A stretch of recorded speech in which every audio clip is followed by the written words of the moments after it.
Polycystic kidney disease is the most common, potentially life-threatening genetic disease worldwide.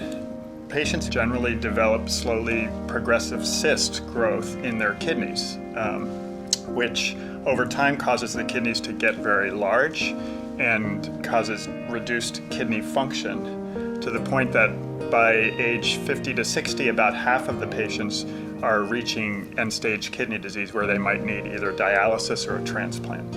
I was diagnosed at 20 with polycystic kidney disease, and I just turned 60 today, so I've been aware of this disease for 40 years. When Medicare decided to cover kidney disease in the 70s, when a bunch of bright nephrologists went to Congress, the annual expense was thought to be somewhere around $400 or $500 million a year. The program has now expanded significantly, where 2 years ago, I think the total expense was about $114 billion, which is about an eighth of the entire Medicare budget. So it's a very huge burden. The unique challenges we are confronting with polycystic kidney disease is that there's only one FDA-approved treatment that specifically addresses the main cause of kidney failure in patients who have polycystic kidney disease. And this medication, which was recently approved, is only approved for individuals who have rapidly progressing disease. As far as patients in the United States, there's about 650,000, approximately at any one time, patients on dialysis. About 100,000 new patients go on to dialysis every year, and approximately 100,000 die every year. We thank you for all of the support and all of the financial support that you've been able to provide to allow us to continue to grow these programs and this research. Some of our labs are working on stem cell research, which is, I think, one of the most exciting things. I was told you should consider looking for a transplant. That's eventually coming. So that was a shocker. My journey to find a donor started about 2 years ago, really. I saw my function declining rather rapidly, so I started my kidney campaign. I put together a website explaining what a donor experience is and what I'm suffering from and how my life can change with a living donor transplant. And then I created an elevator speech to tell my story whenever things came up. It was very much nonchalant, no big deal, and a lot of us were kind of like, we thought he was joking, honestly, and I kind of pulled him aside and was just like, are you serious? I was out getting the mail, and my next door neighbor was getting the mail at the same time, and I was suffering that day. I was in a lot of pain. My neighbor just asked, "What's going on? You don't look so good." And I gave him my 30-second spiel about, what I'm going through, and he went back in and talked with his wife, and 2 weeks later he came back and told me he wanted to test to be a donor. She went through all the testing. My wife and I still don't know. She shows up at the front door with all her paperwork. I open the door. "I'm your donor." That's all she said. Some people were, really supportive of what was happening. Others were just so concerned and so scared that it was hard for them to be supportive.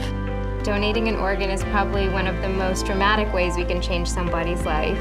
Spoken to many donors after they've donated, and I think the main thing is that there is an improvement in their mental health and psychological well-being because they have a bigger sense of their life purpose, I would say.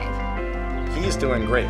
He has a very physical job. He's a lighting guy in the Hollywood industry, and so he's back to work, lifting 50-pound things and up on ladders and up and down all day and 16-hour shifts, and he's very healthy, happy.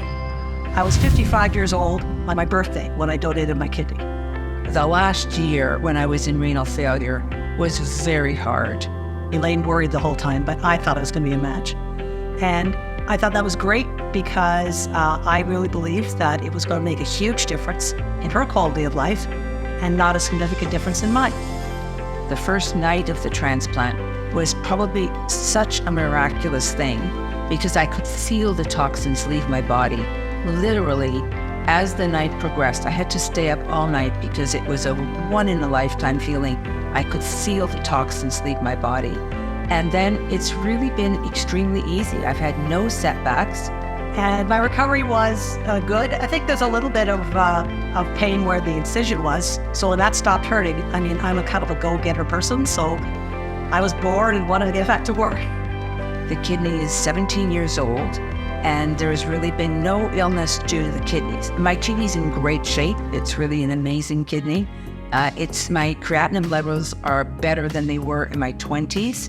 So there have been no side effects for me, physically or mentally. I'm perfectly healthy, and I've had my creatinine tested, and everything's fine.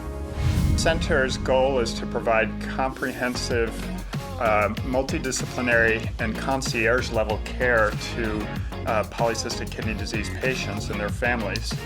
We are very thankful for the generous donations that were made to our Center of Excellence that have helped us dedicate time towards efforts of growing the clinic, towards efforts of growing the clinical trials that are being planned and submitted for grant funding.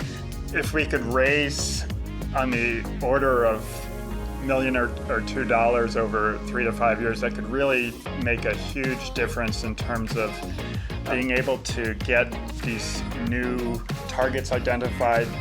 I ran my first 5K 2 months after the surgery. I would 100% do it again. No regrets at all. It was a good thing to do, and it really did change our quality of life. You know, he's a surfer, and he was back surfing about 6 weeks after donation. He's thriving, and so am I.